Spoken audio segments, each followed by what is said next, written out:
I never got the full story of what happened there. Can you kind of share what happened?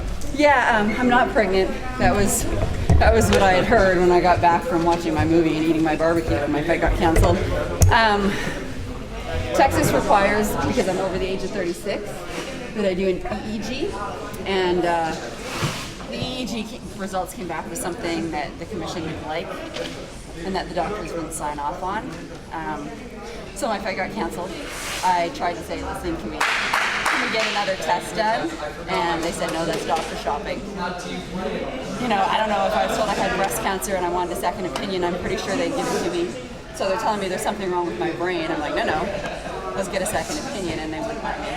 So what's been the follow-up since then? I'm assuming you went and got a second opinion. I did. You know what? I went home to my family doctor and I said, listen, just skip the other EEG altogether. Get me in for an MRI. Let's put the rumors to rest that there's something wrong with me. And here I am in California now, who, by the way, required me to have an MRI. So if you've seen on the Invicta site, it says everything happens for a reason. And I mean, I really think that happened so that I would have this MRI ready for this fight. Now you're here for obviously a big fight. Talk about this opportunity. What this fight means to you. You know, I did another interview where I said it.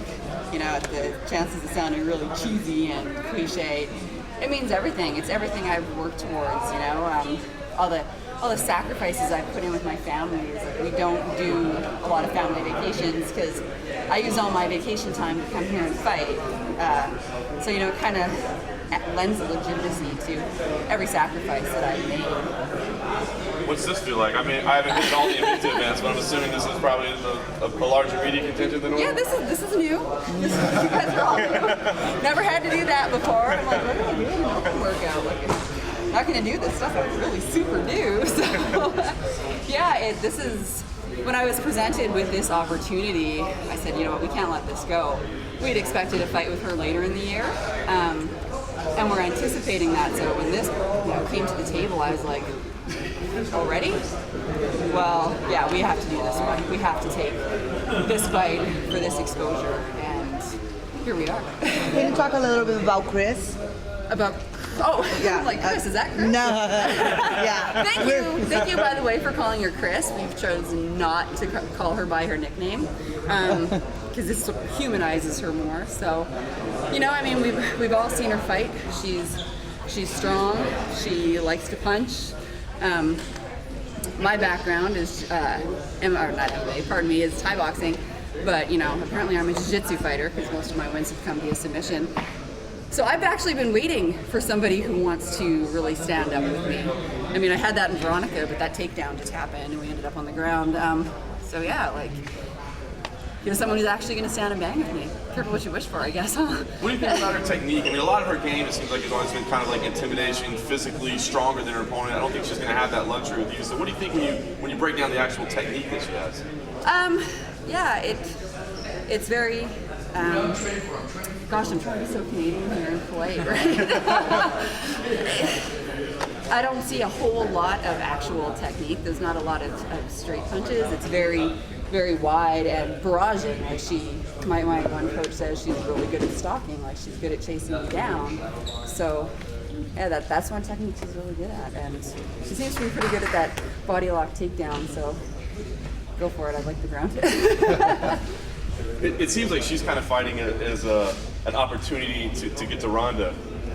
Is 135 even a possibility? Is this something? I mean, do you think about that at all? You know, we've put teasers out there that I would fight at 135, but I don't know if anybody saw my last fight in Invicta, the one that actually happened. I had this big speech about cutting weight and fighting closer to your natural weight class, and 155 really is my natural weight class. There's a lot of opportunities for me at 145. I don't know if this frame can handle 135. Like, I don't like looking like Skeletor on weighing day, and you know just the health concerns that come with doing that to yourself. I'm not really big on that, so. Probably not. How tough is it for you to make 145? 145 is fairly easy, especially with these 155 fights I've been doing, because I find with the weight cut, coming from what I was walking around at, which was like 170, going to 145, it was like diet, run to drop, and then as soon as it was done, I was like, okay, God, I don't need to do that anymore, so it would come back up. But now, having fought closer to my natural weight for a few times, that roller coaster is done. I'm walking around at a much lighter weight, so 145. I heard a little emotion from over my shoulder here. Is there a little chip on the shoulder that you're being brought in as, Chris's opponent, so to speak? More so that, she's talking about the UFC already, where, you have a fight here in front of you, and, I'm sure she is focusing on that in the gym. I would hope, anyways, if she's not, well, too bad for you, sort of thing. So, yeah, there's a little bit of animosity there. and you mentioned the name Ronda, and I usually growl, so. Not a fan? No, not overly. She's done a lot for female MMA, obviously, but we have a bit of a history with that. I remember someone told me that they read an interview she did talking about who she didn't get along with, which one were opponents, and there was only two. I mean, obviously there was H.E.A.T, and I guess the other one was me. So.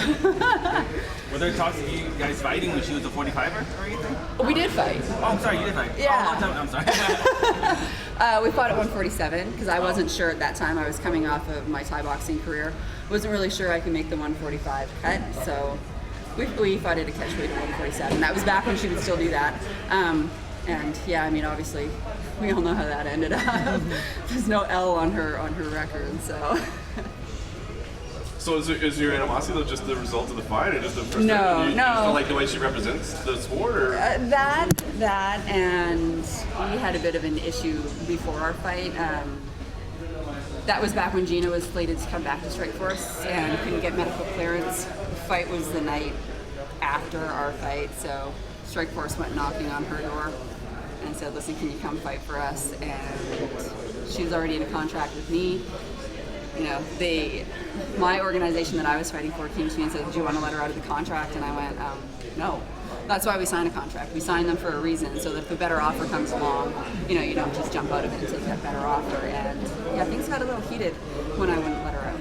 So that is where the animosity comes from. Well, I guess when you close your eyes and envision this fight, I'm sure you play. How do you see this fight? What's your prediction? How's this thing going to play out? I walk out with the belt over my head. That's all I'm going to say.